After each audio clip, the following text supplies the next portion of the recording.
ಆದರೆ ಅಲ್ಲಿ ಗಂಜಿಮಠದಲ್ಲಿ ಟೂಲ್ ಸಂಗ್ರಹಕ್ಕೆ ಈಗಾಗಲೇ ಜೋಗಿಯಿಂದ ತಯಾರಿ ಆಗ್ತಾ ಇದೆ. ಜನಗಳ ಬಾಯಲ್ಲಿ ಬರುವಂತ ಮಾತೇನೆಂದ್ರೆ ನಾವು ಇದನ್ನು ಪ್ರತಿಭಟಿಸ್ತೇವೆ, ರಸ್ತೆ ಆಗದವರೆಗೆ ಟೂಲ್ ಸಂಗ್ರಹಕ್ಕೆ ನಾವು ಅವಕಾಶ ಕೊಡುವುದಿಲ್ಲ ಅಂತ ಒಂದು. ಎರಡನೇದಾಗಿ ಒಳಮಂಜೂರಿನಲ್ಲಿ ಈಗಾಗಲೇ ಗುಡ್ಡೆ ಕುಸಿತದ ಕೆಲಸ ಅಲ್ಲಿ ಏನೂ ಆಗಲಿಲ್ಲ. ಹೋದ ಸಲ ಮೀಟಿಂಗ್ನಲ್ಲಿ ನಾವು ಚರ್ಚೆ ಮಾಡಿದ್ದೇವೆ, ಆನಂತರ ಏನೂ ಆಗಲಿಲ್ಲ. ಎರಡನೇದಾಗಿ ಅಲ್ಲಿ 3 PWD ಸರ್ವಿಸ್ ಬೇರೆ ಇದಕ್ಕೆ ಗ್ರಾಮಗಳಿಗೆ ಹೋಗುವಂತ PWD ರಸ್ತೆ ಇದೆ, ಅದಕ್ಕೆ ಯಾವುದೂ ಸಂಪರ್ಕ ಇವರು ಈಗಲೇ ನಮಗೆ ಮಾಹಿತಿ ಕೊಡುತ್ತಾ ಇಲ್ಲ ಪಂಚಾಯತಿಗೆ.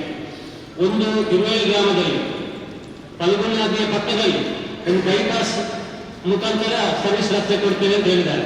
ನನ್ನ ಗಮನಕ್ಕೆ ಬಂದಾಗ ಜನಗಳು ಹೇಳೋದೇನೆಂದ್ರೆ ಅಲ್ಲಿ ಮಳೆಗಾಲದಲ್ಲಿ ನೀರು ತುಂಬುತ್ತದೆ, ಹಾಗಾದ್ರೆ ಅದು ಹೇಗೆ ಹೋಗ್ತದೆ ಬೈಪಾಸ್ ಮುಖಾಂತರ ಅಂತ. ಅದರಿಂದ ಸರಿಯಾದ ಜನಪ್ರತಿನಿಧಿಗಳಿಗೆ ಯಾವುದೂ ಮಾಹಿತಿಯನ್ನು ಈ NH ಕೊಡ್ತಾ ಇಲ್ಲ.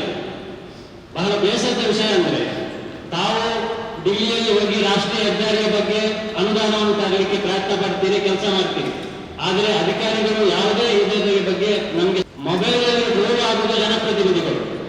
ಎಲ್ಲರಿಗೂ ಜನಪ್ರತಿನಿಧಿಗಳು ರಸ್ತೆಯ ಬಗ್ಗೆ ಜನಪ್ರತಿನಿಧಿಗಳಿಗೆ ಬೈತಾರೆ.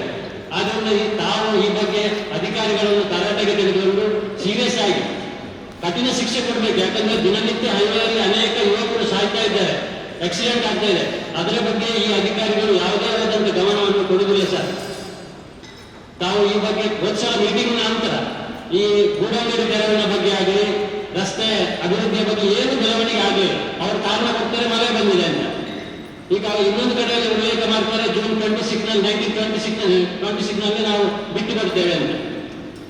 90% ಕೆಲಸ ಆಗಲಿಲ್ಲ. ಈ ಕೈಕಮ್ಮದ ಹತ್ತಿರ ಮತ್ತೆ ಗಂಜಿಮಠ ಹತ್ತಿರ, ಬಡಗೌಲಪಾಡಿ ಹತ್ತಿರ, ತಿರುವೇಲಿ ಗ್ರಾಮದಲ್ಲಿ ಯಾವುದೇ ಕೆಲಸ ಆಗಲಿಲ್ಲ. ಉಡುಪಿನಲ್ಲಿ